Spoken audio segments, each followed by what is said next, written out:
Hello friends, आज हम करेंगे प्रोनाउंस।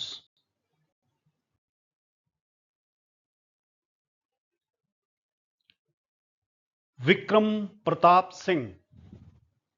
विक्रम प्रताप सिंह कैसे हो? विक्रम प्रताप सिंह कब आए? विक्रम प्रताप सिंह ठीक हो? विक्रम प्रताप सिंह तुम्हारा परिवार कैसा है? ये सब इस तरह से बोलते बोलते हम कितना ज्यादा एनर्जी खर्च करते हैं, कितना ज्यादा टाइम लगता है, कितना ज्यादा डल और बोरिंग होता है। तो हम शॉर्ट नेम रख लेते हैं, विकी। जैसे आपने नोट किया होगा, बहुत सारे बच्चे गर्ल्स हॉस्टल को जीएच, बॉयज हॉस्टल को बीएच कहते हैं। इस तरह के सब्स्टिट्यूट्स सभी फील्ड्स में मिलते हैं। जैसे विराट कोहली फील्डिंग से छोड़ करके चले गए फील्डिंग और उनकी जगह आ गए जितेश शर्मा। ठीक इसी तरह क्लास में रोल नंबर हुआ करते हैं। अरिंदम बंसल, इतना बड़ा नाम लेने के लिए रोल नंबर 12 तुरंत समझ जाता है। करेंसी नोट्स, कल्पना कीजिए किसी आदमी को मोबाइल खरीदना है, वो 20 बोरी गेहूं लेकर के जाए, 20 क्विंटल्स ऑफ व्हीट लेकर के जाए दुकान पर और उसके बदले में मोबाइल लेकर के आए। कितना मुश्किल होगा। उसकी बजाय वो 100 करेंसी नोट्स अपने पॉकेट से निकालता है और 20,000 30,000 रुपए का, 50,000 रुपए तक का मोबाइल ले लेता है। इसी तरह के कुछ सब्स्टिट्यूट्स होते हैं बोलने को, जीवन को आसान बनाने के लिए। शॉर्टकट्स होते हैं कंप्यूटर में। कंट्रोल ए, मान लीजिए आपने 50 पेज का डॉक्यूमेंट है, उसको 50 पेज ऊपर से नीचे करके सेलेक्ट किया, उसकी बजाय कंट्रोल ए, पूरा सेलेक्ट होगा। इसी तरह जीवन को आसान बनाने के लिए कुछ चीजें हुआ करती हैं और ऐसी ही चीजों में से आज का टॉपिक हमारा शामिल है, प्रोनाउन। प्रोनाउन शब्द से पता चलता है कि ये नाउन का प्रॉक्सी है। प्रॉक्सी मतलब किसी की जगह आ सकता है। आप कहीं नहीं जा सकते, आपके दोस्त को बोल देते हैं, अरे मेरे फ्रेंड तुम दिल्ली में हो यार, दिल्ली में मुझे ये काम था, एक वहां करके आ जाओगे? बोला हाँ हाँ बॉस, तू इतने दूर से कहां से आएगा, मैं कर दूंगा।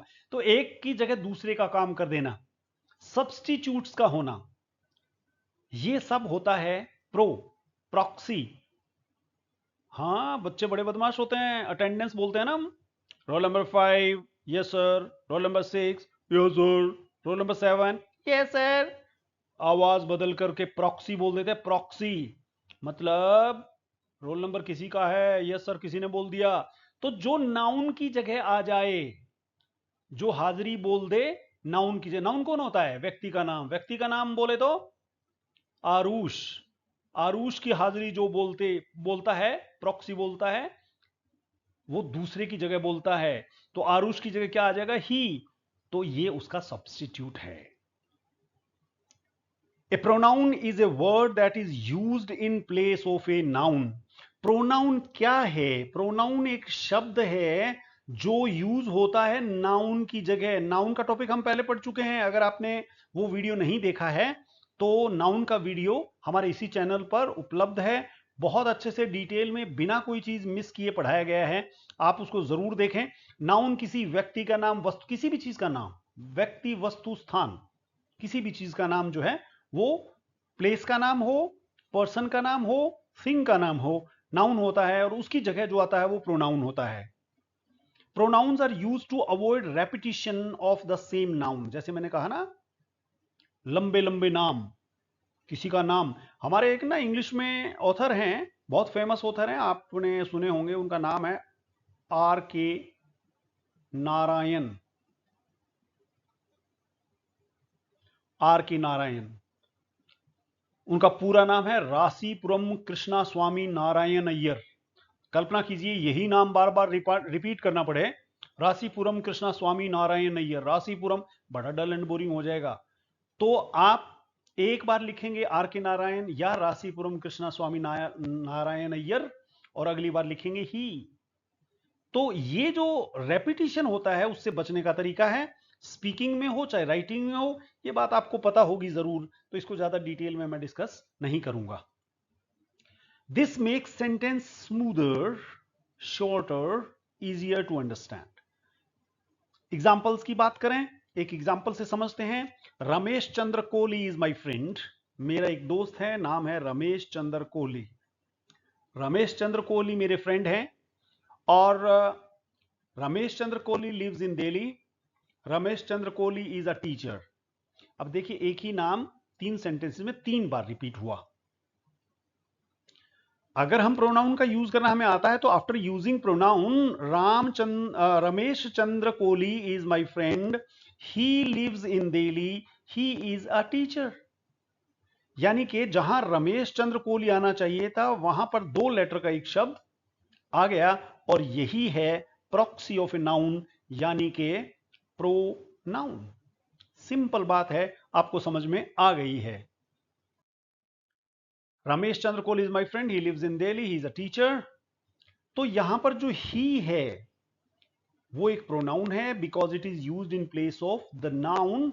और नाउन क्या था? रमेश चंद्र कोहली नाउन था, उसकी जगह यूज हुआ है।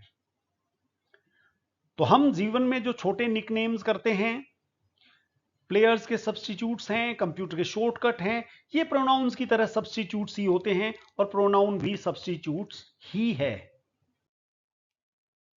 Doctor Vivek Goyal is my best friend, he goes to sports complex every evening. Doctor Vivek Goyal एक पर्सन का नाम है जो मेरे फ्रेंड हैं और डॉक्टर विवेक गोयल मेल हैं, तो यहां पर ही का इस्तेमाल हुआ है और अगली बार दोबारा से डॉक्टर विवेक गोयल कहने की जरूरत नहीं पड़ी। He goes to sports complex every evening. Next one is Professor Popil Sehgal teaches English. She is a dedicated teacher. Professor Popil Sehgal एक फीमेल टीचर हैं, तो उनके लिए जो प्रोनाउन यूज होगा वो होगा शी।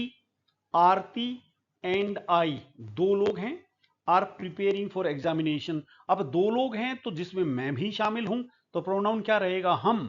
हम बोले तो वी स्टडी एवरी डे। ये वी जो है वो प्रोनाउन है। Abhinav, this book belongs to you. You left it on the table yesterday. अभिनव, ये किताब तुम्हारी है। This book belongs to you. You left. अब अभिनव दोबारा कहने की बजाय हमने क्या कहा? You कहा। और बुक कहने की जगह क्या कहा? It कहा। तो you left it on the table yesterday, ये प्रोनाउंस हैं। My parents visited Jaipur last week. मेरे पेरेंट्स पिछले हफ्ते जयपुर गए। They enjoyed the trip very much. They, अब प्लूरल है दे, पेरेंट्स क्योंकि 2 हैं, मदर और फादर, तो दे यूज हुआ। Mrs Anudeep found a puppy near the park, she gave it some milk. Mrs Anudeep found a puppy near the park. Mrs Anudeep हैं तो she is a woman, तो शी यूज होगा। और पपी है जो, उसके लिए इट यूज हुआ। ये सब के सब क्या हैं? प्रोनाउंस हैं। तो प्रोनाउंस कई प्रकार के होते हैं। वैसे छोटे लेवल के एग्जाम में इनमें से कौन से टाइप का प्रोनाउन है, इस तरह के सवाल पूछ लिए जाते हैं, लेकिन वो कोई बहुत अच्छे सवाल नहीं मानता मैं कि कौन से टाइप का प्रोनाउन है। पता हमें होना चाहिए, लेकिन वो चीज इतनी इंपॉर्टेंट नहीं है। छोटे लेवल के एग्जाम में इस तरह की चीजें आ सकती हैं कि कौन से टाइप का प्रोनाउन है। बड़े लेवल के जो एग्जाम होते हैं उसका एग्जीक्यूशन पूछते हैं। वो ये नहीं पूछते हैं कि ये पर्सनल प्रोनाउन है या पोजेसिव प्रोनाउन है, वो ये पूछते हैं कि यहां कौन सा प्रोनाउन यूज होगा या इसमें करेक्ट करें तो क्या आएगा, जबकि गलत लिखा हुआ है सेंटेंस, उसमें प्रोनाउन का गलत यूज हुआ है। इस तरह के क्वेश्चंस वहां पर यूसेज के क्वेश्चंस आया करते हैं। तो चलिए मैं आपसे डिस्कस करता हूं। ये 10 टाइप के प्रोनाउंस हैं। बहुत सारी किताबों में आपको 6-7 टाइप के डिस्कस किए हुए मिलेंगे। इंटरनेट पर आप देखेंगे कहीं 6 प्रकार के, कहीं 7 प्रकार के। मैंने कुछ नहीं छोड़ा है। मेरी आदत है कि जो भी मैं पढ़ता हूं उसमें जितनी चीजें होती हैं मैं उनको सबको पढ़ लेता हूं और इसीलिए मेरे वीडियोस लंबे हो जाते हैं। शायद आपको लगता होगा कि देखिए, जो चीज, कोई भी चीज आप जो एग्जाम के लिए तैयार कर रहे हो, कुछ भी मिस ना हो तो वीडियो थोड़ा लंबा तो रहेगा, क्योंकि आपको सब कुछ परोसा गया है, छोड़ा कुछ भी नहीं गया है। आप वीडियो देखेंगे तो आप पाएंगे कि वास्तव में कोई भी चीज मिस नहीं हुई है। तो pronouns can be classified as personal pronouns, possessive pronouns, demonstrative pronouns. देखिए, पर्सनल जो हमारा है, पोजेसिव जिसमें हमारे कब्जे वाली चीज है जिस पर हमारा मालिकाना हक है, डेमोन्स्ट्रेटिव दिखाने के लिए, इंट्रोगेटिव सवाल वाले, रिलेटिव रिलेशन दिखाने के लिए, रिफ्लेक्सिव रिफ्लेक्सिव है ना, सेल्फी के लिए, इंफैटिक जोर देने के लिए, इंडेफिनिट जिनका पता नहीं है कौन है, डिस्ट्रीब्यूटिव बांटने के लिए, रेसिप्रोकल एक दूसरे के लिए। अब हम एक एक को डिस्कस करते हैं। टाइप्स याद करना मेरे ख्याल में कोई वो बहुत बड़ी अचीवमेंट नहीं होगी, लेकिन टाइप्स को एक एक हम करके डिस्कस करेंगे तो हमें ये मालूम होगा कि ये किस किस प्रकार के टाइप्स हैं। पर्सनल प्रोनाउंस, जैसा कि शब्द से ही पता चलता है, पर्सनल पर्सनल मेरे लिए पर्सनल कौन है, मैं। और तीन प्रकार के पर्सन होते हैं। वैसे आजकल बच्चों को ये बातें पता होती हैं, स्टूडेंट्स को पता होती हैं दोस्तों, फिर भी आप में से कोई एक भी मेरा दोस्त ऐसा है जिसको पता नहीं है, तो उसके लिए मैं बता दूं कि तीन प्रकार के हम फर्स्ट पर्सन, सेकंड पर्सन और थर्ड पर्सन, ये तीन का हम जिक्र करते हैं। कुछ बच्चे जो स्कूल लेवल पर जिन्होंने बहुत ध्यान नहीं दिया इस बात पर कि ये क्या होते हैं, फर्स्ट पर्सन का क्या मतलब है, सेकंड पर्सन का क्या मतलब है और थर्ड पर्सन का क्या मतलब है, तो उनको कॉन्सेप्ट क्लियर नहीं हुआ। ये बहुत आसान सी चीज है, कुछ भी नहीं है ये। फर्स्ट पर्सन कौन होता है, जिसमें मैं शामिल हूं। मैं किस किस में शामिल हूं, आई तो मैं हूं ही, मी भी मैं हूं, माइन भी मैं हूं, और वी हम में मैं शामिल हूं, अस, अवर, अवर्स, इन सब में मैं शामिल हूं। कुछ ऐसे हैं जहां मैं सिर्फ अकेला हूं और कुछ ऐसे हैं जहां मेरे साथ कुछ और लोग भी हैं। ये सब होते हैं फर्स्ट पर्सन। आमतौर पर जो भी आदमी बोलने वाला होता है वो फर्स्ट पर्सन होता है। सेकंड पर्सन, सेकंड पर्सन कौन है, सबसे पहला मैं। और अंग्रेजी में आपने कभी सोचा है कि आई हमेशा कैपिटल क्यों होता है? हालांकि अब कुछ न्यूज़पेपर्स भी इसको स्मॉल लिखने लगे हैं। आई, जो आई होता है वो हमेशा हम कैपिटल में लिखते हैं, जिसका मतलब हो मैं, पर्सनल प्रोनाउन। ऐसा क्यों होता है? क्योंकि मुझसे बड़ा कोई नहीं है। सबसे बड़ा कौन है? सबसे बड़ा मैं हूं। मैं बोले तो कौन मैं? मेरे लिए मैं हूं, तुम्हारे लिए तुम हो। मेरे सामने जितने लोग हैं वो सब पर्सनल प्रोनाउन आई, अगर वो आई बोलेंगे तो वो इंपॉर्टेंट हैं, और उस वक्त सत्यपाल इंपॉर्टेंट नहीं है। मेरे लिए मैं इंपॉर्टेंट हूं, तो मैं आई मैं हूं, आप आई आप हैं। सेकंड पर्सन हम जिससे बात कर रहे हैं उसमें आमतौर पर यू, योर और योवर्स, यानी कि लिसनर। फर्स्ट पर्सन जो है उसकी बात जो सुन रहा है सामने मौजूद है। एक होता है थर्ड पर्सन। थर्ड पर्सन में he, his, him, she, her, hers, it. आमतौर पर हम क्या कहते हैं, ही, शी, इट। आमतौर पर टीचर क्लास में पढ़ाते वक्त तीन शब्दों का इस्तेमाल करते हैं, जैसे ही, शी, इट, दे। इस तरह का दे प्लूरल है, ही और शी और इट ये सिंगुलर हैं। Its, they, them, their, theirs. Third person, one who is talked about, जो मौजूद नहीं है लेकिन जिसके बारे में हम बात कर रहे हैं, ये है थर्ड पर्सन। यू वाले थे सेकंड पर्सन, और फर्स्ट पर्सन जिसमें आई और उसके साथ कुछ और शामिल थे। ये एक टेबल बनाया है मैंने आपके लिए, कुछ बातें आपसे साझा करनी थी। इसमें चार चीजें हम डिस्कस कर रहे हैं। एक तो सब्जेक्टिव केस। इस सब्जेक्टिव केस का आपने कोई और कलर का पेन सेलेक्ट करना मेरे भाई। हाँ, ये नहीं, लाइट कलर का करो, येलो कर दो, येलो कर दो। हाँ, हो गया है। तो ये जो आपका सब्जेक्टिव केस, सब्जेक्टिव केस का मतलब इसको देख करके घबराना नहीं है, कुछ भी नहीं होता है। जो सब्जेक्ट होता है वो सब्जेक्टिव केस। कुछ लोग इन टेक्निकल टर्मिनोलॉजी को देख करके कि ये मुझे समझ में नहीं आता, ऐसा ना सोचें। सब्जेक्टिव का मतलब है जो सब्जेक्ट की जगह इस्तेमाल होता है। इसका एक नाम होता है सब्जेक्टिव केस, इसी का दूसरा नाम कुछ आजकल किताबें इसको सब्जेक्ट फॉर्म भी कह करके बुलाती हैं। कुछ लोग इसको नॉमिनेटिव केस भी कहते हैं। नॉमिनेटिव के तीनों का एक ही मतलब है। और मतलब क्या है? मतलब ये है कि आप सेंटेंस में जो सब्जेक्ट लिखेंगे वो सब्जेक्टिव केस है। यहां पर ये आई है, ये सब्जेक्टिव केस है, ये आई सब्जेक्ट फॉर्म है, ये आई नॉमिनेटिव केस है। इसमें कुछ भी नई बात नहीं है। जो सब्जेक्ट है वो सब्जेक्टिव केस है। और सब्जेक्ट कौन होता है? जो काम करता है, और जिसके ऊपर काम होता है वो ऑब्जेक्ट होता है। तो फर्स्ट पर्सन, जैसे मैंने कहा फर्स्ट पर्सन कौन कौन होते हैं? आई, वी, आई मैं और मेरे साथ के, जिसमें मैं शामिल हूं। तो फर्स्ट पर्सन में सब्जेक्टिव के I am reading a book, I subject है और आई क्या है, सब्जेक्ट फॉर्म है, नॉमिनेटिव केस है, फर्स्ट पर्सन है। इसी तरह मी की बात करें तो मी सब्जेक्ट नहीं है, मी ऑब्जेक्टिव केस है। बस थोड़ा सा फोकस करके आप मेरी बात सुने, बिल्कुल समझ में आ जाएगी, कभी नहीं भूलेंगे। ऑब्जेक्ट फॉर्म भी इसको कहते हैं, जैसा उसको सब्जेक्ट फॉर्म कहते हैं उसी तरह इसको ऑब्जेक्ट फॉर्म कहते हैं। सिंपल सी बात है। ऑब्जेक्टिव केस क्या मतलब है, जो ऑब्जेक्ट की जगह आता है, जो ऑब्जेक्ट की जगह आता है। Give this book to me, give this book to me, ये वर्ब है, वर्ब से शुरू हो रहा है। दिस बुक टू मी, ये दिस बुक भी ऑब्जेक्ट है और मी भी ऑब्जेक्ट है। सब्जेक्ट कौन है, सब्जेक्ट नहीं है इसमें, जिसमें सब्जेक्ट नहीं है तो सब्जेक्ट कौन है, यू होता है। खैर छोड़िए, वो किसी और टॉपिक की बात है, किसी और टॉपिक में करेंगे। अब ये जो मी है ये ऑब्जेक्ट है। बुक किसको दी जा रही है, मी को दी जा रही है, मी को दी जा रही है, इसलिए ये ऑब्जेक्ट है।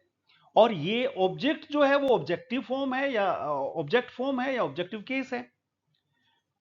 जहां पर हक की बात है, ये चीज किसकी है, वो पोजेसिव केस है। ये बुक किसकी है, माइन। हक किसका है, मेरा है। तो ये फर्स्ट पर्सन आई का पोजेसिव केस है, mine. This is my book. आमतौर पर हमने ये सुना है कि ये माई क्या है, प्रोनाउन है ना। कोई बात नहीं, आप इंग्लिश लैंग्वेज के टीचर नहीं बनना चाहते हैं, आप अपना एग्जाम की तैयारी कर रहे हैं, आपको बहुत उलझन में नहीं उलझना है, आप थोड़ा डेप्थ में नॉलेज चाहते हैं, तो ये माई यहां पर आमतौर पर लोग इसको प्रोनाउन बता देते हैं, एक्चुअल में ये प्रोनाउन नहीं है। तो ये क्या है, ये है जनाब डिटर्मिनर। डिटर्मिनर क्या होता है, डिटर्मिनर ये क्यों है, डिटर्मिनर ये इसलिए है दोस्त, क्योंकि डिटर्मिनर जो प्रोनाउन होगा ना, प्रोनाउन के साथ नाउन नहीं आएगा, क्योंकि नाउन तो खुद प्रोनाउन तो खुद नाउन का काम करता है। तो नाउन और प्रोनाउन दोनों एक म्यान में दो तलवारें कैसे आएंगी, नहीं आएंगी। तो ये माई यहां पर डिटर्मिनर है, क्योंकि बुक क्या है, नाउन है ना। इसको बहुत सारे लोग इसको प्रोनाउन समझ लेते हैं, कोई खास बात नहीं है। इसको टेक्निकली जो लोग क्लास रूम में इंग्लिश पढ़ाएंगे, कोई बच्चा उनको पूछ ले कि सर ये प्रोनाउन है क्या, है ना। आजकल पढ़े पढ़ाए बच्चे भी आते हैं ना, कुछ बच्चे ऑनलाइन स्टडी करके बहुत सारे कॉन्सेप्ट अपने आप में क्लियर करके आते हैं। कुछ बच्चे ऐसे भी होते हैं जिनके पेरेंट्स पढ़ाते हैं, वो क्लियर करके आते हैं। तो माई यहां पर डिटर्मिनर है, प्रोनाउन नहीं है। दिस बुक इज माइन, ये जो माइन है ना, ये है पोजेसिव प्रोनाउन, और ये फर्स्ट पर्सन आई का पोजेसिव प्रोनाउन है। फर्स्ट पर्सन की और बात करें हम, वो सिंगुलर की बात करी थी, ये वी जिसमें मैं शामिल हूं, वी आर प्लेइंग चेस, तो वी सब्जेक्ट की जगह आए हैं, तो सब्जेक्ट फॉर्म है। इसी वी का ऑब्जेक्ट फॉर्म होता है अस, ऑब्जेक्ट फॉर्म होता है अस। ही टीचेज अस, अब ही तो सब्जेक्टिव फॉर्म है, लेकिन ये जो अस है आपका, ये ऑब्जेक्ट फॉर्म है, क्योंकि ये ऑब्जेक्ट की जगह आया है। और इसी की पोजेसिव फॉर्म क्या होती है, अवर या ours. He visited our house, वो घर जिसका मालिकाना हक हमारे पास है, वहां पर आया वो। This house is ours, ours possessive pronoun है फर्स्ट पर्सन प्लूरल का। कोई ज्यादा इसमें लंबा चौड़ा टेक्निक याद रखने की जरूरत नहीं है, सिंपल सी बातें हैं। फर्स्ट पर्सन आई और वी, उनका ऑब्जेक्टिव केस आई का मी, वी का अस, और आई का पोजेसिव केस माइन, और वी का पोजेसिव केस अवर और अवर्स। इतनी ही बात याद रखनी है। सेकंड पर्सन, तीन पर्सन है, तीनों का मैं बता देता हूं आपको। सेकंड पर्सन, इसी में वो सेम चीजें हम डिस्कस करेंगे, जैसे सब्जेक्टिव या सब्जेक्ट फॉर्म हमने पहले जिक्र किया था, ऑब्जेक्टिव केस, ऑब्जेक्ट फॉर्म जिसको कह सकते हैं, और पोजेसिव केस या पोजेसिव फॉर्म जिसको कहते हैं, है ना। तो सेकंड पर्सन कौन है, you are a good girl, you are a good girl. तो यू क्या है, यू सब्जेक्ट है, जो सब्जेक्ट की जगह है वो सब्जेक्टिव केस। अब इसमें सब्जेक्ट सब कुछ नहीं बताना है, और सब्जेक्टिव केस का मतलब है सब्जेक्ट है वो। अब यही यू, इसमें चेंज नहीं होता है, ऑब्जेक्टिव और सब्जेक्टिव केस दोनों में यू जो है वो सेम रहता है। तो I gave the book to you, ये यू ऑब्जेक्ट बन गया है यहां पर, ये ऑब्जेक्ट फॉर्म हो गया और कुछ भी नहीं है। योवर्स, यहां से पता लगता है कि ये पोजेसिव केस है। दिस इज योर बुक, ये देखिए फिर उसी तरह का है। योर, योर को आप प्रोनाउन कहेंगे तो बुक क्या है, वस्तु का नाम है, बुक है नाउन, बुक नाउन है। और मैंने कहा नाउन और प्रोनाउन दोनों इकट्ठे कैसे आ रहे हैं, पजेसिव एडजेक्टिव है योर, योर क्या है, पजेसिव एडजेक्टिव है ना। इस बात में बहुत नहीं उलझना है, इसको थोड़ा सा सुनिएगा, थोड़ा समझने की कोशिश कीजिएगा, समझ आ जाए तो बहुत अच्छा है, नहीं तो बहुत उलझना नहीं है इसमें, कंफ्यूज होने के लिए नहीं बता रहा हूं मैं। वो बातें जो कंफ्यूज करती हैं, मैं वो बातें भी आपको बता के चलूंगा, मैं उनको छुपाऊंगा नहीं। बहुत सारी जगह आपको ऐसा मिलेगा जो उस बात को छुपाएंगे, ताकि बच्चे को लगे अरे हाँ सर ने बिल्कुल सारा कुछ क्लियर कर दिया था, एक भी बात ऐसी नहीं थी जो मुझे क्लियर नहीं थी। लेकिन कुछ बातें ऐसी हैं जो कंफ्यूजिंग हैं, उनको अगर मैं ना बताऊं तो आपको ऐसा लगेगा। लेकिन पेपर में, एग्जाम में, कंपटीशन के एग्जाम में अगर आपके पेपर में सामने आके खड़ी हो गई तो फिर क्या होगा, वही होगा जो मंजूर खुदा होगा। इसलिए उनको एड्रेस करना चाहिए, दिस बुक इज योवर्स, ये वाला योवर्स जो है वो सेकंड पर्सन यू का पजेसिव केस है, बिल्कुल है। चलिए बढ़ते हैं आखिरी पर्सन की तरफ, और वो है थर्ड पर्सन। थर्ड पर्सन होते हैं तीन, ही मेल के लिए, शी फीमेल के लिए, और इट बहुत सारी जगह यूज होता है, न्यूट्रल जेंडर के लिए भी यूज होता है। He is a good boy subject की जगह है, बिल्कुल है जी।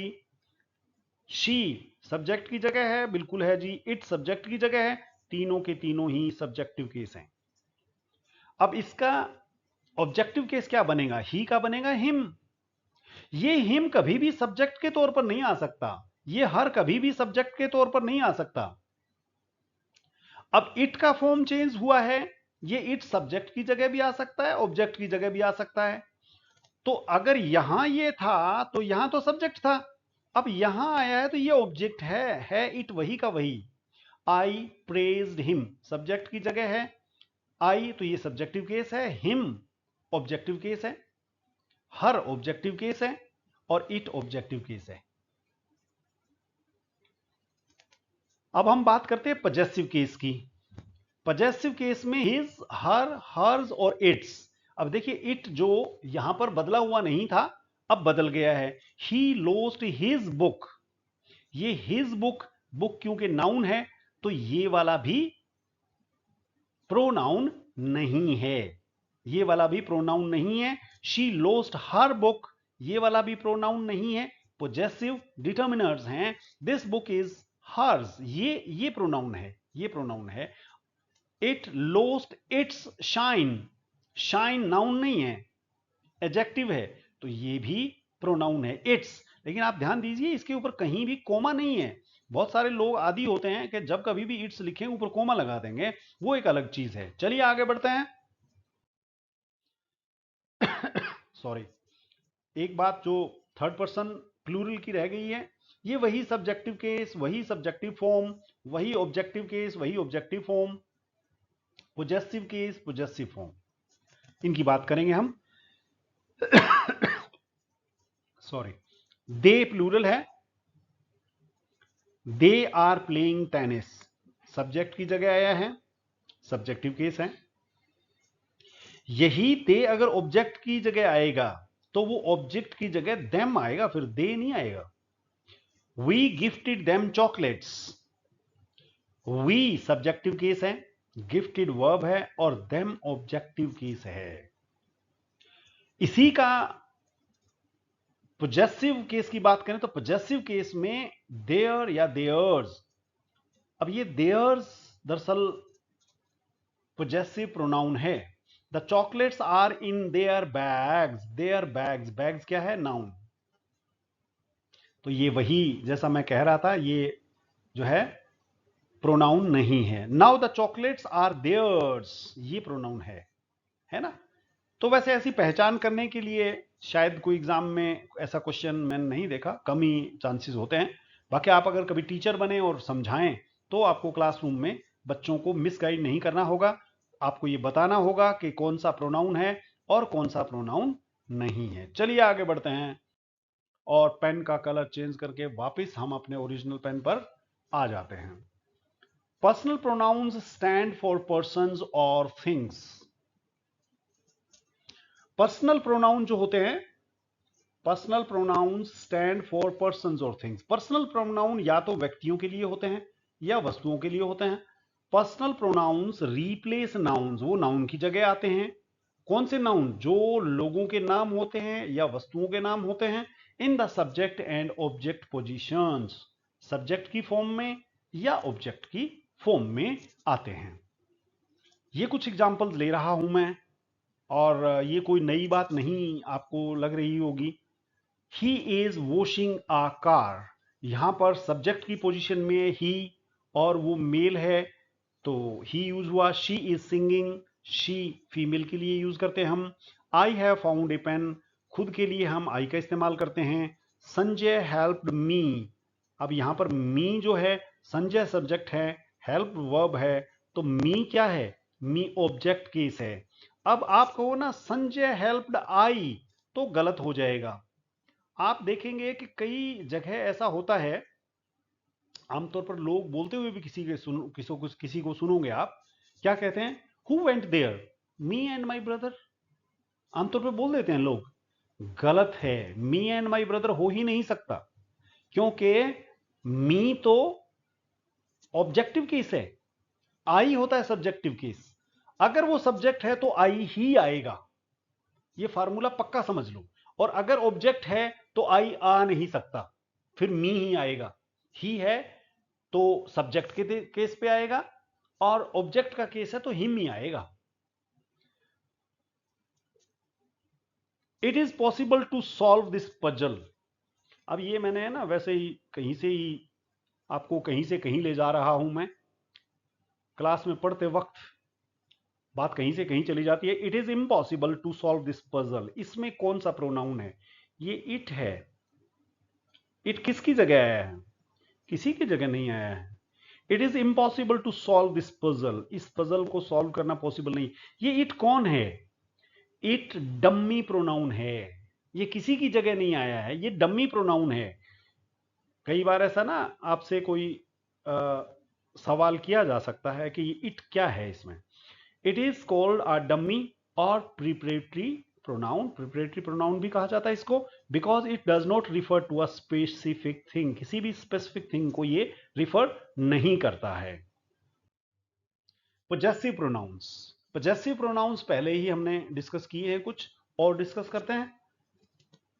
ये क्या काम करते हैं? दे शो पोजेशन, पोजेशन बताते हैं कि हक किसका है। दिस बुक इज माइन, ये मेरी किताब है, मेरा हक है। दैट हाउस इज देयर्स, वो उनका घर है। लेकिन देखिए ये ऑब्जेक्ट की जगह आएगा तो ऑब्जेक्टिव केस आएगा, इसमें सब्जेक्टिव केस नहीं आ सकता है। पोजेसिव एडजेक्टिव्स भी होते हैं कुछ, जैसे मैंने बताया ना पहले माई बुक, अब ये नाउन है तो ये एडजेक्टिव है, possessive adjective. Your pen, his car. ये कंफ्यूजिंग बात हो सकती है थोड़ी, लेकिन आपने मेरी बात ध्यान से सुनी होगी तो आपको पहचान करनी तो जरूर आ गई होगी कि कौन सा तो पोजेसिव एडजेक्टिव है और कौन सा पोजेसिव प्रोनाउन है। माई आमतौर पर ये यहां खासतौर पर जो यूज हुआ है वो एडजेक्टिव है, क्योंकि एडजेक्टिव कौन होता है? एडजेक्टिव नाउन से पहले आता है, उसको क्वालिफाई करता है। माइन प्रोनाउन है प्रॉपर।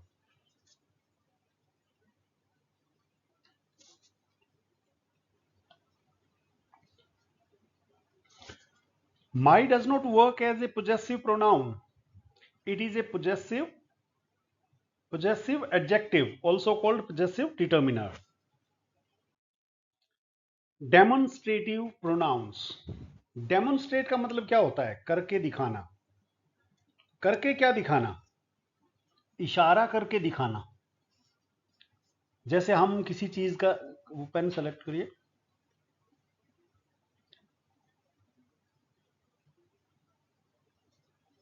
जैसे हम किसी चीज की तरफ इशारा करके बताते हैं, we point out things, they are like pointer fingers. हम किसी चीज की तरफ फिंगर पॉइंट आउट करके बताते हैं कि वो देखो, दिस, दैट, दीज, दोज, ये चार ही होते हैं। डेमोन्स्ट्रेटिव प्रोनाउन चार ही होते हैं। दिस सिंगुलर है, दोज प्लूरल है, दैट सिंगुलर है, और दीज प्लूरल है। तो दिस और दैट, कुछ लोगों के मन में ये भी सवाल रहता है दिस किसको कहें और दैट किसको कहें।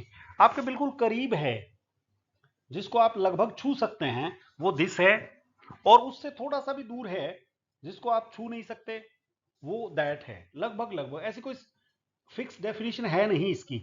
आमतौर पर मैं यही मानता हूं कि दिस तो जिसको मैं जहां हूं वहां से छू सकता हूं बिना मूवमेंट किए, और दैट वो है जिसको मैं छू नहीं सकता हूं। तो दिस इज माई पेन, ये दिस डेमोन्स्ट्रेटिव प्रोनाउन है, मैंने इशारा करके बताया कि ये मेरा पेन है, this is my pen. Those are mangoes, वो सामने पड़े हैं वो क्या है, मैंगोज हैं। दोज प्लूरल होंगे तो दोज यूज होगा, और सिंगुलर होंगे तो दिस या दैट यूज होगा। Don't touch that wire, don't touch, देखिए कुछ अपवाद भी होते हैं इसमें, कोई जरूरी नहीं कि मतलब जैसे मैंने पहले कहा ना कोई फिक्स दूरी नहीं है दिस और दैट की, लगभग लगभग ऐसा करते हैं हम लोग। लेकिन डोंट टच दैट वायर, ये सेंटेंस ऐसा नहीं लगता आपको कि भाई दैट है तो फिर टच की पोजीशन में होनी नहीं चाहिए वो, लेकिन ऐसा होता है ना, थोड़ा सा भी दूर है तो बोलने वाले, ये हो सकता है कि आपके हाथ के वो तार पास हो, जो बोल रहा है उसके लिए वो दूर हो, है ना। तो आई लव दिस सिटी, अब वैसे देखा जाए तो सिटी तो कोई हाथ से छुआ थोड़ा ही जा सकता है, जहां आप बैठे हैं वहां सिटी है तो दिस सिटी है। Interrogative pronounce, interrogative pronounce, interrogative शब्द से हमें पता चलता है कि ये क्वेश्चन मार्क बनाने वाला है। तो ऐसे प्रोनाउंस जो क्वेश्चंस बनाते हैं they are used for asking questions, जैसे who is there in the room, whom did you hand over the bag, whose woods these are, which is your pen, what is your name, ये question बनाने वाले होते हैं। और इनको हम, जो क्वेश्चन बनाते हैं उनको हम इंट्रोगेटिव प्रोनाउंस कहते हैं। Who broke the cup, question बना रहा है, जिसने कप तोड़ा उसका नाम यहां आ जाएगा। रमन ब्रोक द कप, उसकी जगह आ रहा है, तो ये और साथ में क्वेश्चन बना रहा है, तो इंट्रोगेटिव है। Which is your bag, the black one is my bag, तो द ब्लैक वन जो है किसी का जो पहचान है, नाम है, उसकी जगह विच आ गया। रिलेटिव प्रोनाउन ये क्या काम करते हैं, they relate to clauses, relative है ना, रिश्तेदार, जोड़ते हैं, जॉइन टू क्लोजेस, दो क्लोजेस को जोड़ते हैं। ऐसे जो प्रोनाउंस होते हैं उनको हम रिलेटिव प्रोनाउन बोलते हैं। देखिए हु, whom, whose, which और that, आप कंफ्यूज मत होइए, जो पिछला मैंने जिक्र किया था उसमें ये क्वेश्चन बनाते थे, और यहां पर ये क्वेश्चन नहीं बनाते हैं, यहां पर ये दो क्लोजेस को जोड़ते हैं। अभी हम डिस्कस करेंगे, आपका कॉन्सेप्ट क्लियर कर दूंगा मैं। The boy who won the race is my friend, अब ये हु कौन है, इससे जस्ट पहले देखिए ये है, जो हु है, ये दैट कौन है, ये दैट यही है। जो हमने पहले क्वेश्चन वाला पूछा था उसमें ये क्वेश्चन बनाता है, और उस क्वेश्चन में उस रिलेटिव प्रोनाउन से पहले कोई नाउन नहीं होता है, यहां पर इससे जस्ट पहले एक नाउन है, तो ये रिलेटिव प्रोनाउन है। The boy who won the race is my friend, ये द बॉय को और ये पीछे का हिस्सा जो सेंटेंस का, इनको जोड़ने का काम करता है। This is the pen I bought yesterday, दोनों को जोड़ने का काम करता है। कंपाउंड रिलेटिव प्रोनाउंस, थोड़ा आपका ज्ञान बढ़ाने के लिए, आपको चीजों की क्लैरिटी हो इसके लिए मैंने इसका जिक्र कर दिया, बाकी कोई बहुत जरूरी चीज नहीं है। They are formed by adding words, जैसे हु, ये वाला हु है ना जो, इसके साथ आप एवर लगा दें, whom, whose, which इनके साथ, जैसे which ever, who ever, who so ever, एक सो एवर भी लगा देते हैं ना, हु सो एवर, देखिए who ever, which ever, what ever, who so ever, है ना। ये बड़े एब्स्ट्रैक्ट हैं। विच एवर, जो भी, उसका पता नहीं है कौन होगा। हु एवर, जो भी, मेल होगा या फीमेल होगा, बूढ़ा होगा, जवान होगा, गरीब होगा, अमीर होगा, कैसा होगा पता नहीं। तो ये जो एब्स्ट्रैक्ट चीजें हैं वो बनाती हैं रिलेटिव प्रोनाउंस ये ऐड करके जिन जिन के साथ एवर या सो एवर ऐड हो जाता है वो कंपाउंड हो जाते हैं, दो चीजों से मिलते हैं तो कंपाउंड तो हो ही जाते हैं। These pronouns combine the functions of relative and definite indefinite pronouns.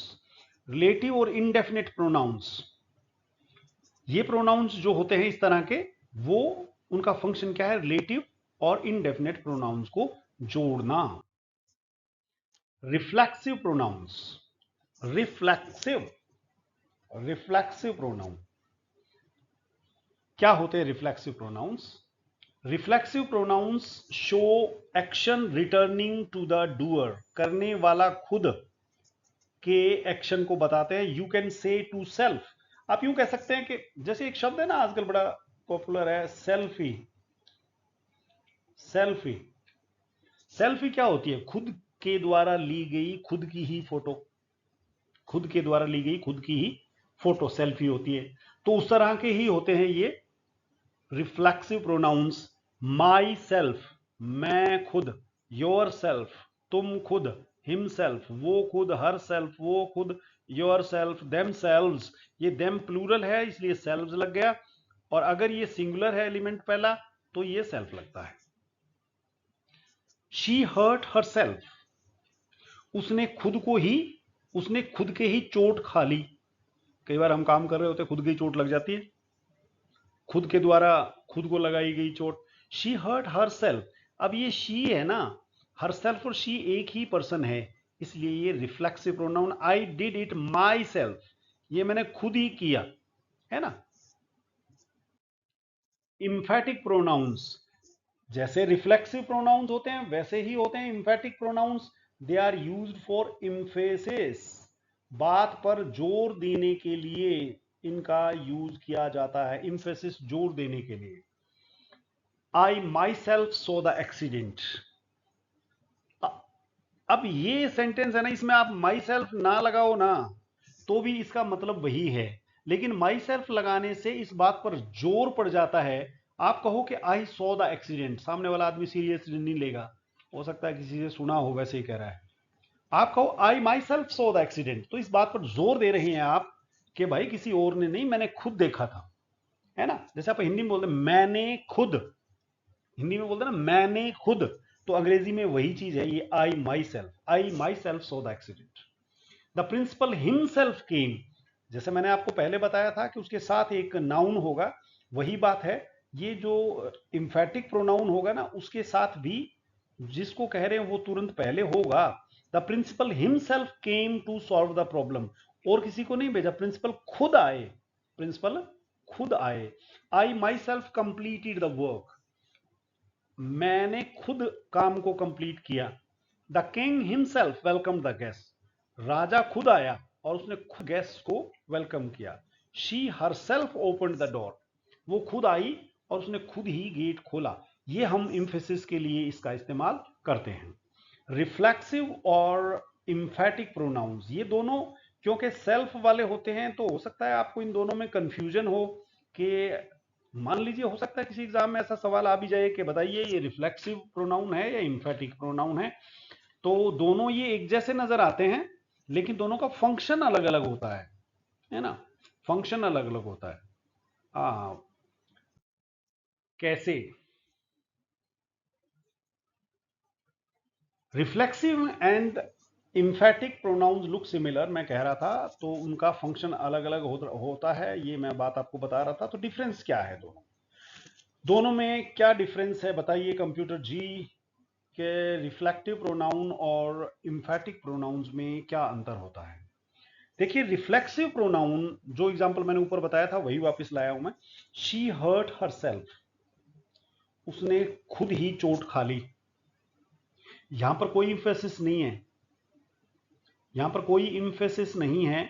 I taught my self, मैंने खुद को पढ़ाया, कोई इंफेसिस नहीं है। In these sentences the subject performs the action, she action कर रही है, आई एक्शन कर रहा है, and the same subject receives the action, receive भी खुद ही कर रहा है और यहां भी रिसीव खुद कर रहा है। Without reflexive pronoun the meaning becomes incomplete, ये आप हर सेल्फ हटा दीजिए इसमें से, यहां से शी हर्ट इनकम्प्लीट हो जाता है। आई टॉट किसको, इनकम्प्लीट हो जाता है। She hurt, what she hurt incomplete हो जाता है। इस तरह से जिसमें मीनिंग इनकम्प्लीट हो जाए हटाने से, वो वाला कौन सा है, वो वाला है रिफ्लेक्सिव प्रोनाउन। और हटाने से भी मीनिंग पर फर्क ना पड़े, क्योंकि इंफेटिक का मतलब है जोर देना, उसके ऊपर असर्ट करना, उस चीज को जोर देना। जोर ना दिया जाएगा और क्या होगा, इंफेटिक प्रोनाउन जो होंगे उसमें जोर नहीं दिया जाएगा लेकिन मीनिंग खत्म नहीं होगा। I myself completed the work, मैंने खुद काम कंप्लीट किया। मैं जोर दे रहा हूं किसी और ने नहीं किया, मैंने किया। लेकिन इस माई सेल्फ को मैं हटा भी दूं तो क्या होगा, आई कंप्लीटेड द वर्क। वो जो जोर देने वाली बात गायब हो जाएगी, मीनिंग गायब नहीं होगा। The king himself the king welcomed the guest, meaning वही रहेगा, लेकिन वो जो जोर दे रहे हैं हम, इम्फेसिस दे रहे हैं, जिसके कारण से ये इम्फेटिक है, वो इम्फेटिक खत्म होकर के क्या रह जाएगा, रिफ्लेक्सिव रह जाएगा। She herself open the door, she her self, she open the door, तब भी कोई फर्क नहीं पड़ रहा है। ऑब्जेक्ट हमारा जो था वही रह रहा है, सब्जेक्ट हमारा था वही रह रहा है, मीनिंग लॉस नहीं हो रहा है। जिसमें मीनिंग लॉस नहीं हो, है ना, without emphatic pronoun sentence holds the meaning, meaning वही रहेगा, सिर्फ वो इंफेसिस खत्म हो जाएगा। तो ये इंफेसिस क्या होता है, हम जो कह रहे हैं कि पर्सनली, इन पर्सन या खुद से किया, वो वाली बात खत्म हो जाएगी, वो वाला इंफेटिक प्रोनाउन होता है। आई कंप्लीटेड द वर्क, ये रह जाएगा अगर आप ये माई सेल्फ को हटा दें तो। The king welcome the guest, ये रह जाएगा, मीनिंग में फर्क नहीं पड़ेगा, सिर्फ इंफेसिस गायब हो जाएगा। Reflexive pronoun are also known as compound personal pronoun. Compound क्यों बोलेंगे, क्योंकि माई प्लस सेल्फ तो दो हो गए ना, कंपाउंड में दो चीजें शामिल होती है, तो जिसमें भी दो एलिमेंट मिलकर के बनाएंगे तो कंपाउंड ऑटोमेटिकली हो जाएगा। अब बात करते हैं 10 प्रकार के हैं, 8वें की बात करते हैं।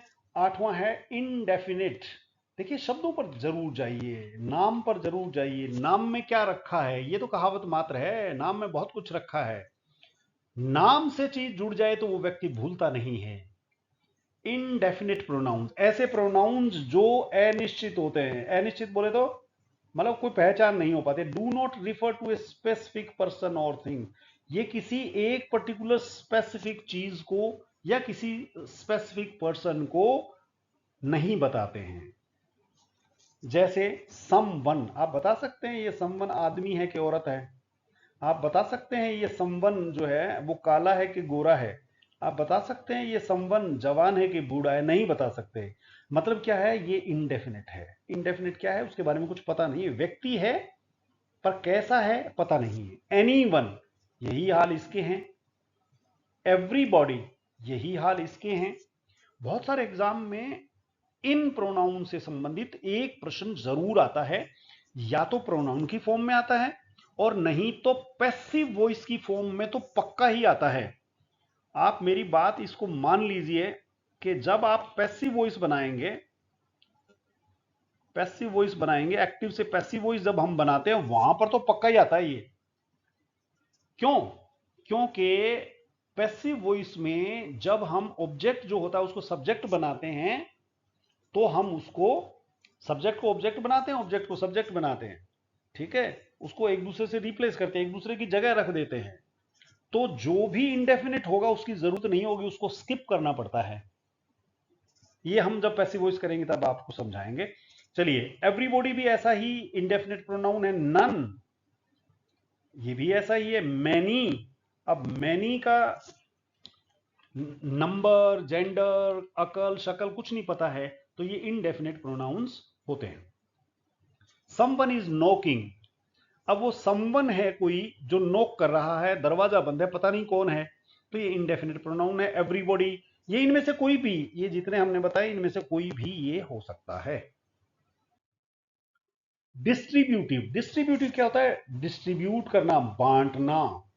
बांटना, बांटना बोले तो जब हम किसको कितना क्या देना है इसका जिक्र करते हैं, उसी को तो बांटना कहते हैं। तो distributive pronoun refer to persons और things one at a time. कैसे, ईच, प्रत्येक, प्रत्येक को एक टॉफी देना है, आइदर दोनों में से एक को देना है, नीडर दोनों में से किसी को नहीं देना है, बांटने की बात हो रही है। यानी कि जब हम कुछ लोगों में से सिलेक्शन करते हैं, each of the boys got a prize, जितने लड़के थे उनमें से प्रत्येक ने इनाम जीता। Neither of the answers is correct, दोनों में से कोई भी आंसर ठीक नहीं है, neither of the answers is correct. तो ये डिस्ट्रीब्यूटिव हैं। और आखिरी टाइप रेसिप्रोकल, ये शब्द आपकी वोकैबुलरी में नहीं है तो आप इसको जरूर सीखिए, बहुत इंपॉर्टेंट शब्द है ये रेसिप्रोकल। रेसिप्रोकल का मतलब होता है कि जो चीज है उसके रेस्पॉन्स में, जैसे आप कहते हैं ना, हिंदी में बोलते हैं इससे मेरा कोई लेना देना नहीं है, लेना देना नहीं है, लेना और देना दोनों है ना। हम किसी से कोई चीज लेते हैं, किसी को कोई चीज देते हैं, तो रेसिप्रोकल होता है ना। आप कहते हैं ना आपसी लेन देन है, आपसी। तो ये म्यूचुअल एक्शन होता है, म्यूचुअल एक्शन। ये नहीं है कि एक तो सिर्फ देवता है, वो तो देता रहता है और बाकी सब लेते रहते हैं। यहां पर जो है ना, देवता और लेवता दोनों की जरूरत होती है, देवता और लेवता दोनों की जरूरत होती है आजकल जीवन में। देखिए, कोई आदमी यूं सोचे कि मैं मेरे दोस्तों से फायदा सिर्फ लेता रहूं और दूं कुछ ना, नहीं चलेगा, है ना, क्योंकि देवता का जमाना नहीं है अब तो जमाना है रेसिप्रोकल का, देंगे तो लेंगे, लेवता और देवता। लेकिन मैं तो आपको दे रहा हूं फ्री में लेक्चर, सुनिए वापस आ जाइए। ईच अदर और वन एन अदर, ये दो शब्द होते हैं, ये दो प्रोनाउंस होते हैं reciprocal. The two friends helped each other, दोनों दोस्तों ने एक दूसरे को मदद की। बहुत इंपॉर्टेंट है ये, कंपटीशन एग्जाम में बहुत बार आया हुआ है, मैंने बहुत सारे क्वेश्चन पेपर देखे हैं जिनमें ये मुझे मिला है। Each other, one another. देखिए, अगर कोई भी चीज जिसमें शामिल हैं दो लोग तो होगा ईच अदर। अगर दो से ज्यादा शामिल हैं तो होगा वन अनदर।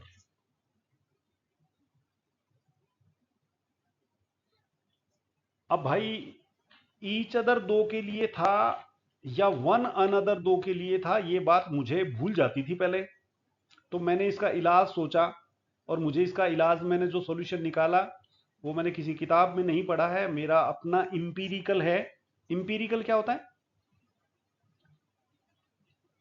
इंपीरिकल होता है एक्सपीरियंस पर बेस्ड, नया शब्द है, सीख लीजिए। इंपीरिकल तो ईच अदर होगा, उसमें दो लोग होंगे। The players congratulated one another. The two friends, ये देखिए स्पेशल लिखा है टू, अगर यहां थ्री फ्रेंड्स होता ना तो वन अनदर हो जाता, फिर इसकी जगह वन अनदर होता। Two players congratulated, two friends helped each other, the players congratulated one N other.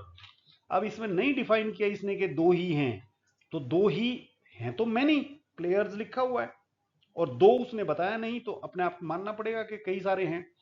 अगर दो हों तो फिर तो ईच अदर होगा, और दो से ज्यादा हों तो वन अनदर होगा।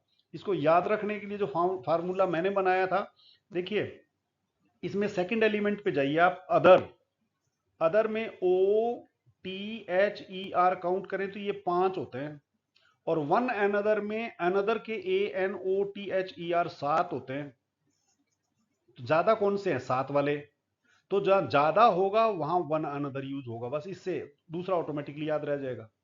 जहां ज्यादा होंगे वहां वन अनदर मैनी के केस में यूज होता है। अब हम पहुंचे हैं छोटे से एग्जाम की तैयारी से अच्छे खासे लेवल वाले एग्जाम की तैयारी के लिए।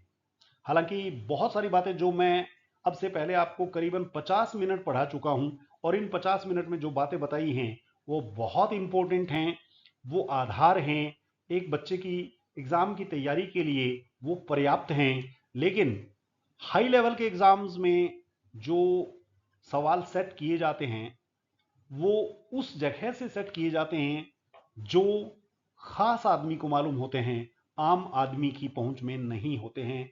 तो ऐसे रूल्स के प्रोनाउंस का सही इस्तेमाल कैसे किया जाए वो 5-7 रूल मैं बताऊंगा। और ये वाला पार्ट जो हमारे आज के इस क्लास का है, यहां से कंपटीशन एग्जाम्स में बहुत सवाल आते हैं। चलिए आगे बढ़ते हैं और सबसे पहले सीखते हैं वो बात जो हम सीख चुके हैं। सब्जेक्टिव केस, मैंने आपको बताया था सब्जेक्टिव केस प्रोनाउंस वो होते हैं जो सब्जेक्ट की जगह आते हैं। Use subjective case pronouns as subjects, इनको हमेशा सब्जेक्ट के तौर पर यूज करना चाहिए। और ऑब्जेक्टिव केस वाले वो प्रोनाउंस हैं जो उनको ऑब्जेक्ट के तौर पे प्रयोग करना चाहिए। एग्जाम्पल लेते हैं। मी हेल्प्ड हिम, ये वाक्य ठीक है क्या? मुझे तो नहीं लग रहा है, क्योंकि मी हमने कहा था कि मी कौन सा केस है? मी तो ऑब्जेक्टिव केस है। मी ऑब्जेक्टिव केस है, तो मी सब्जेक्ट नहीं हो सकता। ये वाक्य गलत है। यहां होना चाहिए आई हेल्प्ड हिम। अगला वाक्य है आई हेल्प्ड हिम, बिल्कुल ठीक है, क्योंकि आई सब्जेक्ट की जगह आता है और हिम ऑब्जेक्ट की जगह आता है। आई सब्जेक्ट केस है और हिम जो है वो ऑब्जेक्टिव केस है। आई हेल्प्ड ही ऐसे होता तो भी गलत होता, क्योंकि आई तो सब्जेक्टिव केस है, ही भी सब्जेक्टिव केस है, ये ऑब्जेक्ट की जगह कैसे आ सकता है? गलत है ये। आई हेल्प्ड हिम, ये वाला ऊपर जो वाक्य था वही फिर से बन गया है, ही का हिम बनेगा। ये सब्जेक्टिव केस था और ये हिम ऑब्जेक्टिव केस है, तो बिल्कुल ठीक है। Abhinav and me played a match today, इस वाक्य को देखिए, यहां पर कंपाउंड सब्जेक्ट बना दिया है हमने। एक है अभिनव और दूसरा हूं मैं। अब आपको पहचानना होगा कि इसमें सब्जेक्ट कौन सा है और ऑब्जेक्ट कौन सा है। मेरे दिल में जो बात चलती है मैं आमतौर पर उसको शब्दों में बोल करके किया करता हूं, और वो जब मैं शब्दों में बोलता हूं तो मेरे विद्यार्थी समझ जाते हैं कि सॉल्व कैसे करना है। ये अभिनव, अभिनव तो सब्जेक्ट है, और मी एंड मी हम दोनों मिलाकर के एक सब्जेक्ट बनाते हैं। ये वर्ब है। ए मैच ये ऑब्जेक्ट है। तो ये दोनों तो इसका मतलब हुआ ना, ये दोनों तो सब्जेक्ट हुए।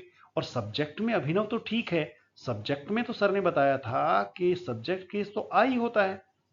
जी हां, सब्जेक्ट केस आई होता है। ये वाक्य गलत है। ये वाक्य क्या होना चाहिए?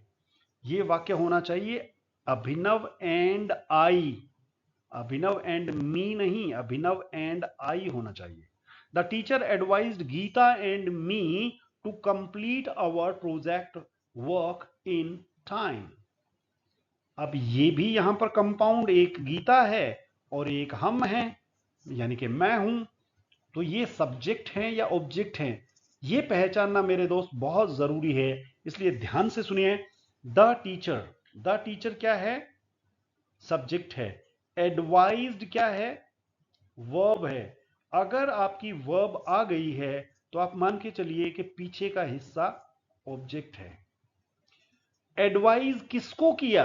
गीता और मुझे किया। किसने किया? टीचर ने किया। टीचर ने ही तो किया। एक्शन किसने लिया? टीचर ने लिया। जिसने एक्शन लिया वो सब्जेक्ट है। और एक्शन हुआ किस पर? गीता पर और मुझ पर हुआ। तो गीता और मैं तो ऑब्जेक्ट है। गीता का कोई ऑब्जेक्टिव केस नहीं होता है, क्योंकि ये तो नाउन है। मी होता है ऑब्जेक्टिव केस आई का। तो गीता एंड मी यहां पर ठीक है, क्योंकि मी यहां पर ऑब्जेक्ट है।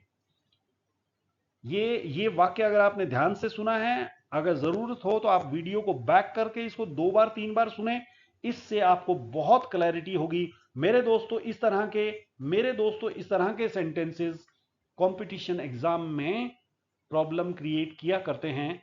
चलिए आगे बढ़ते हैं। दूसरा रूल है प्रोनाउन एंटीसीडेंट एग्रीमेंट का। प्रोनाउन जो है ना वो अपने एंटीसीडेंट के साथ एग्री होना चाहिए। मतलब क्या है? मतलब ये है कि प्रोनाउन एक वचन है। प्रोनाउन एक वचन तब आएगा जब प्रोनाउन के साथ वाला एंटीसीडेंट एक वचन होगा, है ना? ऐसा थोड़ा ही होता है कि हम लेफ्ट पैर का जूता राइट में पहन लेंगे और राइट पैर वाला जूता लेफ्ट में पहले। बचपन में हम ऐसा करते रहे हैं, अज्ञानी थे, मालूम नहीं था, मासूम थे। जो जो बड़े हुए ऐसा हमने फिर नहीं किया। तो a pronoun must agree with its antecedent in number. Antecedent होता है जो उससे जस्ट पहले आता है, जैसे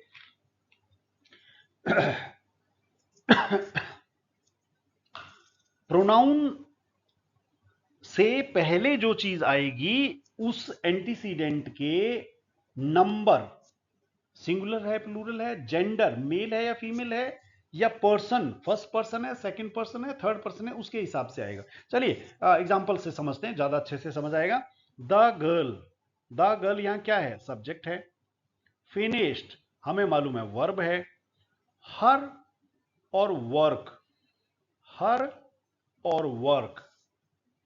अब ये जो हर है इसका इस्तेमाल किसके अनुसार होगा? सब्जेक्ट के नंबर के अनुसार, सब्जेक्ट के जेंडर के अनुसार, सब्जेक्ट के पर्सन के अनुसार। तो सब्जेक्ट क्या है? गर्ल है। गर्ल है तो यहां हिज नहीं आ सकता, हर आएगा। गर्ल सिंगुलर है तो हर आएगा। अगर प्लूरल होता तो यहां प्लूरल आता। इसी तरह गर्ल्स फिनिश्ड देयर वर्क। अब यहां पर गर्ल था, देखिए ये गर्ल्स हो गया यहां दूसरे वाक्य में। अगर ये गर्ल्स हो गया तो ये जो आपका यहां पर प्रोनाउन जो आना है, यहां पर भले ही वो प्रोनाउन हो, भले ही वो डिटर्मिनर हो, वो प्लूरल है तो उसके नंबर के हिसाब से ये प्लूरल ही आएगा। इस बात का ध्यान रखना है आपने। One must do once duty, one must do once duty. ये देखिए यहां वन है, आप यहां क्या कह देंगे? हिज ड्यूटी या हर ड्यूटी कैसे कह देंगे भाई? जब सब्जेक्ट वन है। अब वन मेल है या फीमेल है हमें नहीं पता। जैसे ट्रेडिशनल बुक्स जो हैं आपकी ग्रामर की, वहां पर हो सकता है इसको ऐसा भी लिख दे वो, one must do his duty, क्योंकि वो लॉजिक क्या देते थे कि मेल डोमिनेटेड सोसाइटी है भाई, तो यहां पर जो है ना मेल के हिसाब से चलता है सब कुछ, इसलिए हिज लगा दिया। लेकिन अब वो जमाना नहीं रहा। अब वन है तो वंस ड्यूटी, मेल है तो मेल, फीमेल है तो फीमेल, एंटीसीडेंट के हिसाब से ही चलेगा। तीसरा rule, indefinite pronouns are grammatically singular. ये ना बहुत समझने वाली बात है। ये बहुत लोग इसको कंफ्यूजिंग कह करके गायब ही कर देते हैं कि ये है ही नहीं। गायब नहीं करना है, क्योंकि गायब आप यहां से तो कर सकते हैं, जब एग्जाम में उसको फेस करेंगे तो कहां गायब करेंगे। अब ये कुछ ऐसे शब्द हैं आपके स्क्रीन पर मेरे दोस्त ला रहे हैं, लाइए भाई साहब। और ये शब्द हैं जी, someone, somebody, everyone, everybody, anyone, anybody, nobody, no one. ये सारे के शब्द, सारे शब्द जो है वो सिंगुलर की तरह होते हैं। ये बहुत सुनने वाली बात है। सिंगुलर होते हैं, एक जगह ये प्लूरल भी हो जाएंगे। सम वन, इससे पता नहीं लगता कि एक है ये। सम बडी, कहीं से पता नहीं लगता ये कई सारे हैं। सम बॉडीज होता, सम बडी सिंगुलर है। एवरी वन, अरे जब वन ही लगा है तो सिंगुलर है। एवरीबडी, बॉडीज थोड़ा ही है, सिंगुलर है। Anyone, anybody, nobody, no one, सारे सिंगुलर है ना? ये सारे सिंगुलर हैं। Someone is knocking at the door, तो समवन सिंगुलर है इसीलिए तो यहां इज लगा है। आपके एग्जाम में इज की जगह ब्लैंक दिया हुआ हो और आपको यह कहा जाए कि बताइए इसमें यहां क्या लगेगा। इज लगेगा, एम लगेगा, आर लगेगा, वर लगेगा, क्या लगेगा?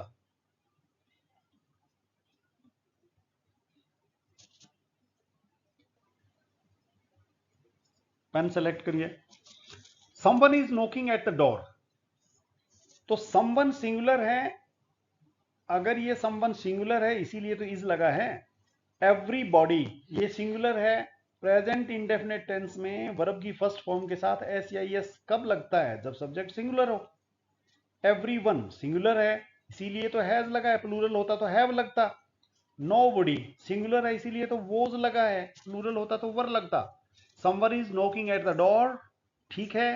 एवरीबॉडी लाइक्स म्यूजिक, ठीक है। एवरीवन हैज अराइव्ड, ठीक है। नोबडी वाज एब्सेंट, ठीक है। मैं आपसे जो बताना चाह रहा था वो सिर्फ यही बात थी कि ये जो इनडेफिनेट प्रोनाउन जिनको हम कह रहे हैं,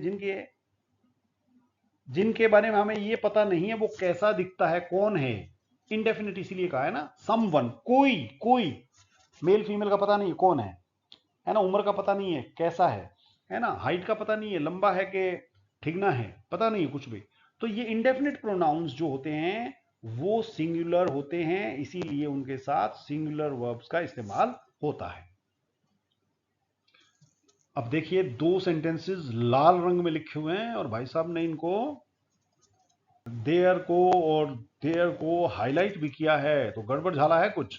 एवरीवन सिंगुलर सब्जेक्ट है, शुड ब्रिंग देयर बुक, ये नया इनोवेशन है इस वक्त जो चेंजेस हो रहे हैं ग्रामर में, ये उसका एग्जाम्पल है।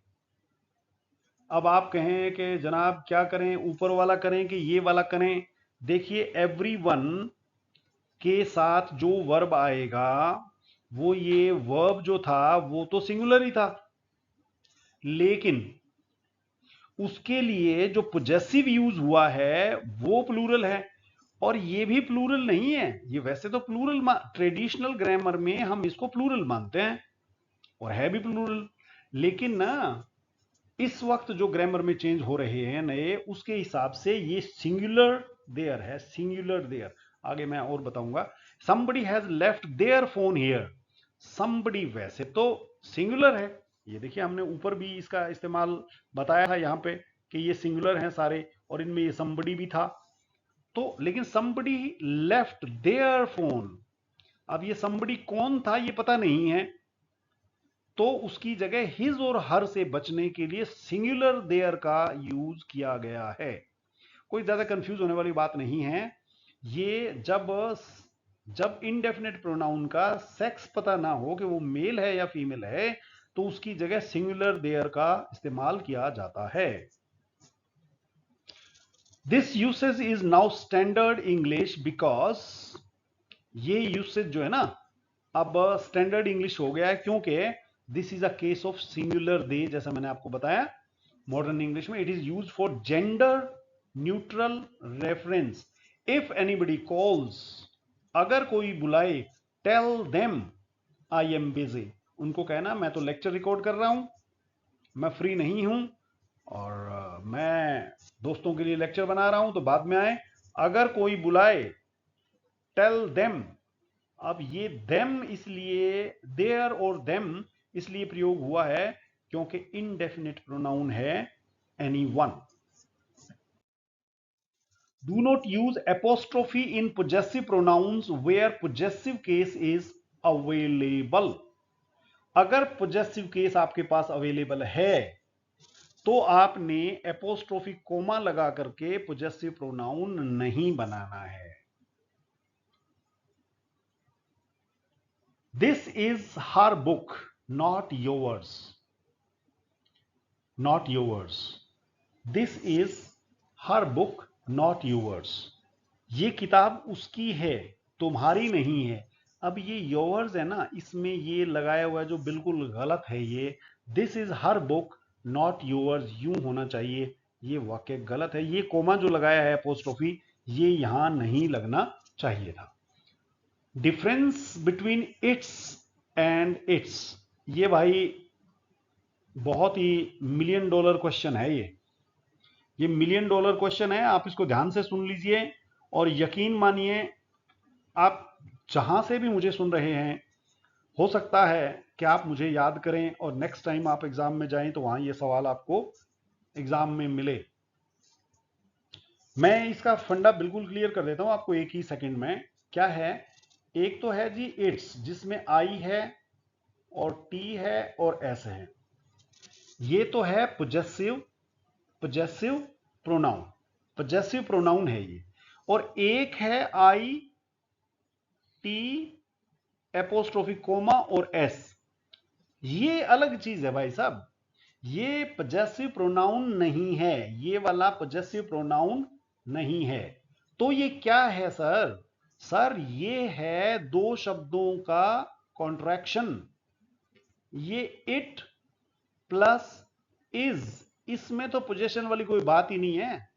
या ये एक चीज और भी हो सकती है, ये हो सकता है इट प्लस हैज, ये जैसे हम ना कैन नॉट को CAN एपोस्ट्रोफी लगा करके कांट लिख देते हैं, कांट, ठीक उसी तरह का सौदा है ये। इट्स, इट और इज दोनों को मिला करके इट्स बनाया गया है। इट या इट और हैज को बनाया गया भी हो सकता है। तो आप इन दोनों की एक दूसरे से तुलना ना करें। ये तो प्रोनाउन है ही नहीं, ये प्रोनाउन है, तो प्रोनाउन की जगह जब भी यूज करना है, पोजेशन के लिए जब भी यूज करना है, तो इसका यूज करना है, आपने इसका यूज नहीं करना है। इट्स इज पोजेसिव फॉर्म, मैंने आपको बताया क्या है पोजेसिव फॉर्म है। इट्स इज, ये क्या है, या तो ये इट इज है या इट हैज है। The dog wagged its tail, the dog wagged, पूंछ किसकी है, कुत्ते की है। तो पूंछ पोजेशन बता रहे हैं हम, किसकी है, कुत्ते का पोजेशन बता रहे हैं। पोजेशन बताना तो ये वाला इट्स आएगा, कोमा नहीं लगेगा, क्योंकि मैंने बताया था। आप इसको यूं पढ़े, the dog wagged it is tail, गलत होता ना। The dog wagged it has tail, गलत होता ना, पोजेसिव नहीं होता वो।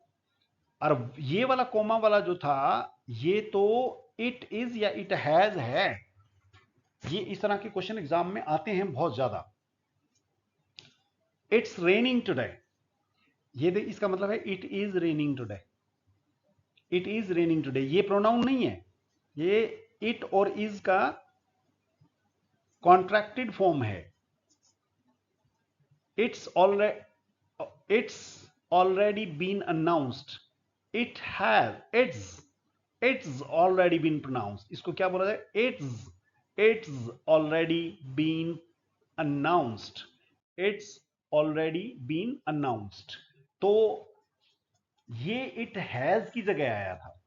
चलिए आगे बढ़ते हैं छठे रूल की तरफ। प्रोनाउंस फॉर एनिमल्स, एनिमल्स के लिए भी तो प्रोनाउंस इस्तेमाल होते हैं, बर्ड्स के लिए इस्तेमाल होते हैं, पेट के लिए इस्तेमाल होते हैं, स्ट्रे, अननोन, नोन, सब के लिए। पेन सेलेक्ट कीजिए, कलर सेलेक्ट कीजिए, थैंक यू। एनिमल्स में टेक डिफरेंट प्रोनाउंस, अलग अलग एनिमल्स के लिए अलग अलग प्रोनाउंस हो सकते हैं। ये भी बड़ा इंपॉर्टेंट बात बता रहा हूं आपको, ध्यान से सुनिए प्लीज। ऐसा भी आपके एग्जाम में आपको ये प्रॉब्लम क्रिएट कर सकता है, तो ध्यान से सुन लीजिए। मैंने वही चुनिंदा रूल्स लिए हैं जो आमतौर पर कंपटीशन एग्जाम्स में पूछे जाते हैं। वैसे रूल मैंने कोई छोड़ा नहीं है, एक फॉर्म में या दूसरी फॉर्म में बताए सभी हैं आपको। पेट एनिमल जो होगा उसको हम इट नहीं कहेंगे, उसको हम या तो ही कहेंगे और या शी कहेंगे। अब ये ग्रामर का रूल है, चलो ग्रामर के रूल को छोड़िए आप। वैसे भी आपको मान लीजिए लॉजिकल बात करें तो जो हमारा पेट डॉग है या बिच है, कुत्ता है या कुत्ती है, जो हमने पाल रखा है वो कुत्ता है कि कुत्ती हमें पता होता है, तो हम उसको ही या शी कह सकते हैं।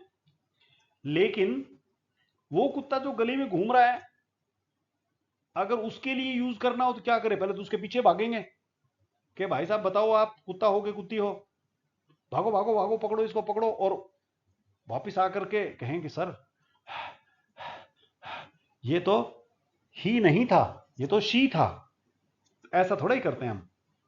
तो पेट एनिमल का हमें मालूम होता है कि वो डॉग है या बिच है, उसके लिए हम ही और शी इस्तेमाल करते हैं। स्ट्रे डॉग के लिए हम इट का इस्तेमाल करते हैं। मोशु इज माई डॉग, मोशु मेरा डॉगी है। ही इज वेरी लवली, ये ही यूज क्यों किया है, क्योंकि मुझे मालूम है कि हमारा कुत्ते का नाम है मोशु, वो जो मोशु है ना वो मेल है, तो इसलिए ही इस्तेमाल किया। My cat is sleeping, my cat is sleeping, she is tired, है ना। My cat is sleeping, right now she is sleeping on my right side, अब इस वक्त बिल्कुल सच में सो रही है मेरे राइट साइड में। My cat is sleeping, she is tired. My cat, मुझे पता है कि वो मेरी पालतू है और वो बिल्ली है, तो शी का इस्तेमाल होगा। अननोन और जनरल एनिमल, अगर अननोन एनिमल है, जनरल एनिमल है, हम उसके लिए इट का इस्तेमाल करते हैं। ये ट्रेंड भी धीरे धीरे बदल रहा है, अभी बदला नहीं है, तो मैं आपसे अभी नहीं कहूंगा कि आप अभी ऐसा करना चाहिए कोई change. Here is a stray dog, ये है एक आवारा कुत्ता। इट लुक्स डेंजरस, यहां पर हम इट का इस्तेमाल करेंगे। हमें मालूम नहीं है वो डॉग है या बिच है, हम उसके लिए न्यूट्रल इस्तेमाल करेंगे इट का। द बर्ड इज इंजर्ड, चोट लगी है इस पंछी को। इट कैन नॉट फ्लाई, है ना। हमें मालूम नहीं है कि वो बर्ड जो है मेल है या फीमेल है, तो हम कहेंगे it can not fly. The child is crying, it is hungry. देखिए ट्रेडिशनल जो ग्रामर है वो चाइल्ड को इट कहती थी। अब तक की किताबें आप देखेंगे तो उनमें चाइल्ड के लिए चाइल्ड न्यूट्रल जेंडर है, चाइल्ड न्यूट्रल जेंडर है ना। एक मजेदार बात आपको बताऊं कि बहुत पुराने वक्त में, जैसे अंग्रेजी लगभग आप मानिए कि 13th सेंचुरी 14th सेंचुरी से तो काफ़ी डेवलप हो गई थी। 13th और 14th सेंचुरी में इंग्लिश लैंग्वेज काफ़ी डेवलप हो गई थी। उस तक की बात माने लेटिन भाषा में जो अंग्रेजी से पहले थी, वहां पर बच्चे को न्यूट्रल जेंडर मानते थे, और वहां पर विमेन को भी न्यूट्रल जेंडर मानते थे। विमेन फीमेल नहीं होती थी, विमेन भी न्यूट्रल जेंडर हुआ करती थी। और जो है ना, इवन के बहुत सारी चीजें जैसे पत्थर है, पत्थर को वो मेल मानते थे।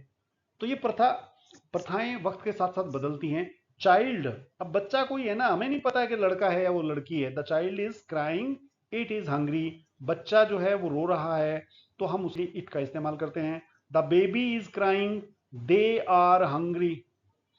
अब जैसा मैंने वो सिंगुलर, लेकिन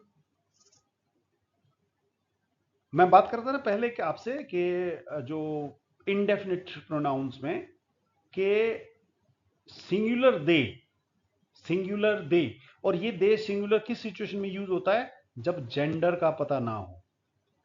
जब जेंडर का पता ना हो तो बेबी, उसका जेंडर पता नहीं है, इसलिए दे आर हंग्री। ये दोनों सेंटेंसेस, ये ट्रेडिशनल ग्रामर में है, और ये वाला इस वक्त स्टैंडर्ड इंग्लिश में यूज किया जा रहा है। मैंने बताया जैसे आपको, it was traditionally used for babies when gender was unknown, but modern English में आमतौर पर ये इसको सेकंड वाले को प्रेफर किया जा रहा है। बिल्कुल आखिर की तरफ आ बढ़े हम। Avoid ambiguous pronouns. जो सीरियस लोग होते हैं ना, वो इसका बड़ा ध्यान देते हैं।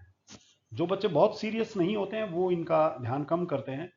आप तो मेरे दोस्त हैं, सीरियस हो जाइए और चलिए आगे बढ़िए, देखते हैं क्या सीरियस की बात हो रही है। The pronoun should clearly refer to one noun. देखिए प्रोनाउन आप जब बात कर रहे हैं तो प्रोनाउन किसको रिफर कर रहे हैं आपको बताना है। जैसे देखो, Ravi told Mohan that he was wrong. अब ये सेंटेंस गलत है।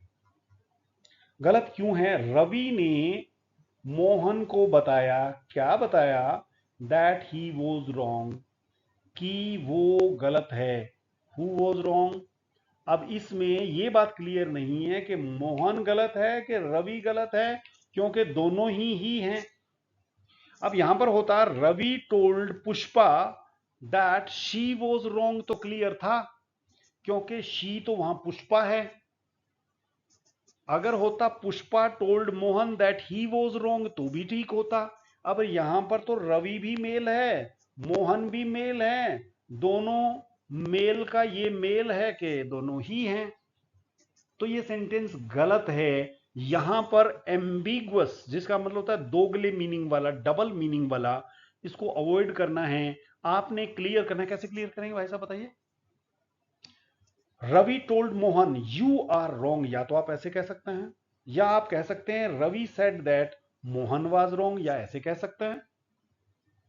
नहीं तो आप बिल्कुल साफ साफ शब्दों में उसका नाम लेकर के बताएं। चलिए एक एग्जांपल और लेता हूं, थोड़ा और क्लियर करता हूं। Ramesh and Rajesh were very good friends. दो दोस्त थे, एक का नाम रमेश था, एक का राजेश था।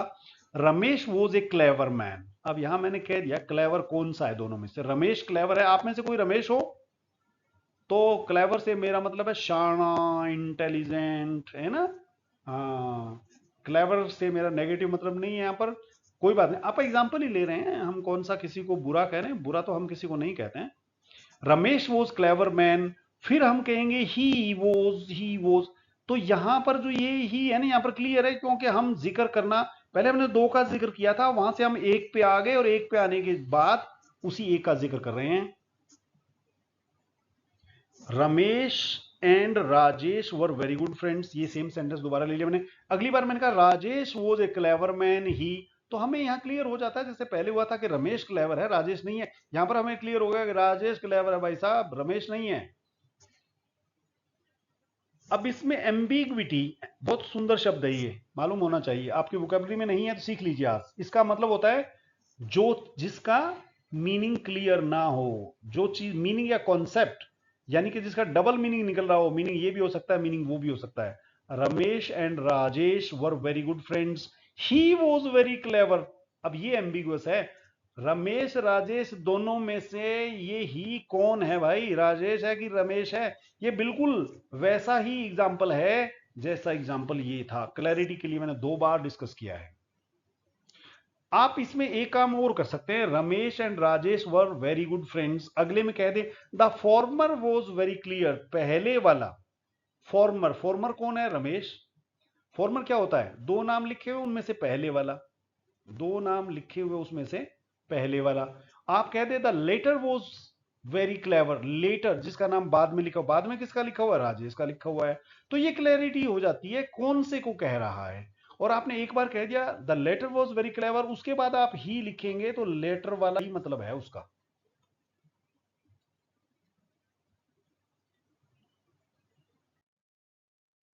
पेन सेलेक्ट कीजिए। प्रोनाउन, प्रोनाउंस प्रैक्टिस एक्सरसाइज, कुछ एक सेंटेंसेस हम लेते हैं और उन सेंटेंसेस को हम करते हैं। देम कंप्लीटेड द वर्क, मैंने आपको पता है देम, देम ऑब्जेक्टिव केस है, ये सेंटेंस बिल्कुल गलत है। देम का सब्जेक्टिव केस क्या होता है? सब्जेक्टिव केस होता है दे। तो आपने ऐसी गलती नहीं करनी है कि ऑब्जेक्टिव केस को आप पहले ले आए, सब्जेक्ट की जगह सब्जेक्टिव केस इस्तेमाल होगा। दिस पेन इज योर्स, ये वाक्य गलत है, इसीलिए मैं एक्सरसाइज में लिया है ना कि ठीक करना पड़ेगा। मैंने आपको कहा था एपोस्ट्रोफी कॉमा नहीं लगाना है। दिस पेन इज योर्स, अब ये ठीक हो गया है, ये पहले वाला गलत था। एक्सरसाइज सॉल्व करने से हमारे जो है मन में क्लैरिटी ज्यादा आती है, इसलिए मैं छोटी सी एक्सरसाइज ले रहा हूं। हालांकि ये वीडियो 1 घंटा 18 मिनट का हो चुका है, परंतु फिर भी चलिए आगे बढ़ते हैं। The cat licked its paws, बिल्ली ने अपने पंजे चाटे।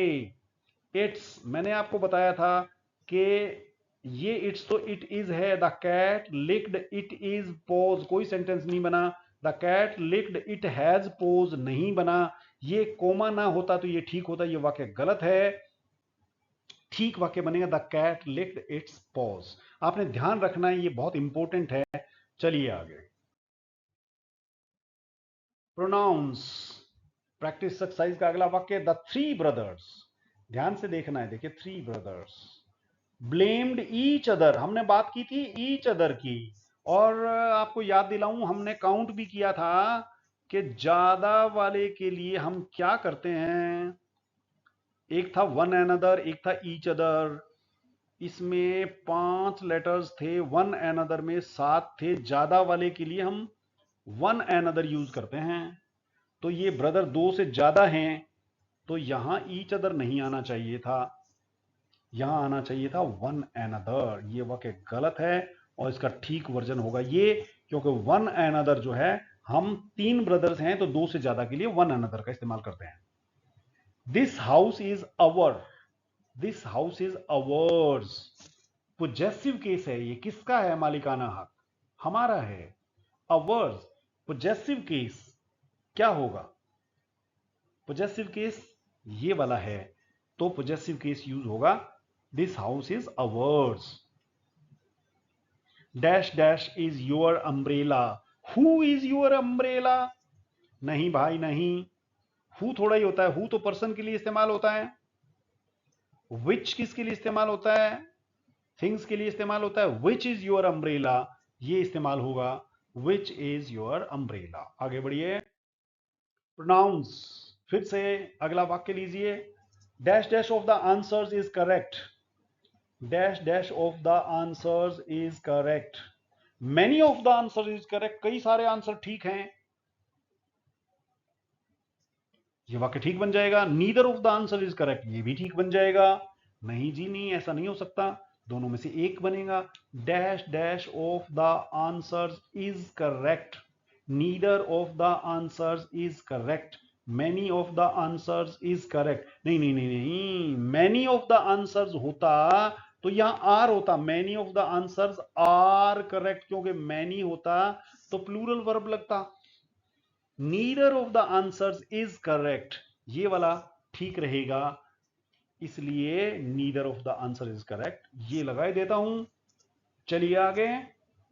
द टू फ्रेंड्स कॉन्ग्रेचुलेटेड, अब टू फ्रेंड्स है, हमने अभी अभी डिस्कस किया है, जब टू फ्रेंड्स होते हैं तो हम ईच अदर का यूज करते हैं, टू से ज्यादा होते हैं तो हम वन एन अदर का इस्तेमाल करते हैं।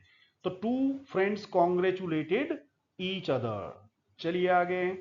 The pen dash dash I bought yesterday is blue, अब द पेन है और हमारे पास ऑप्शंस हैं दैट और हु, ये रिलेटिव प्रोनाउन की बात हम कर रहे हैं, रिलेट करने की बात। The pen who I brought, who तो पर्सन के लिए इस्तेमाल होता है भाई, एनिमल के लिए इस्तेमाल होता है, पर्सन के लिए इस्तेमाल होता है, पर्सन के लिए इस्तेमाल होता है, पर्सन के लिए इस्तेमाल होता है।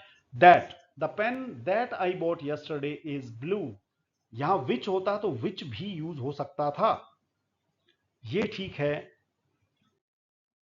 प्रोनाउन प्रैक्टिस आगे। Someone have taken my bag, someone तो सिंगुलर होता है बाबा जी, समवन के तुरंत आने वाली वर्ब प्लूरल नहीं हो सकती, इसके बाद अगर यहां कुछ होता पोजेसिव वगैरह तो वो प्लूरल हो सकता था, हमने सीखा था। तो समवन हैज, समवन सिंगुलर है, इसके साथ वर्ब सिंगुलर लगेगी, इसके बाद इसको कंटिन्यू करना है तो वहां पर सिंगुलर देयर वगैरह यूज हो सकता है। The prince disguised as a farmer, कोई ऑप्शन नहीं दिया हुआ है। द प्रिंस डिस्गाइज्ड, जब कोई भी ऑप्शन नहीं दिया हुआ है तो ज्यादातर केस किसका होता है, ज्यादातर केस होता है रिफ्लेक्सिव प्रोनाउन का, क्योंकि जो सब्जेक्ट है उसके साथ, और रिफ्लेक्सिव प्रोनाउन क्या है, मेल है। The prince disguised himself, himself, क्योंकि ये जो व्यक्ति है ये वही सेम व्यक्ति है, सेल्फी है ये, सेल्फी, इसकी फोटो इसी ने खींची है। चलिए आगे। Thank you very much for watching this video. मुझे अफसोस है कि लंबा वक्त लगा, परंतु एक एक चीज मैंने आपको क्लियर की है, इस उम्मीद के साथ कि मेरी मदद से आप सफल हो जाएंगे, परीक्षा में आपके अच्छे अंक आएंगे और कामयाब आप एक दिन जरूर होंगे। इन शुभकामनाओं के साथ आपका बहुत बहुत धन्यवाद।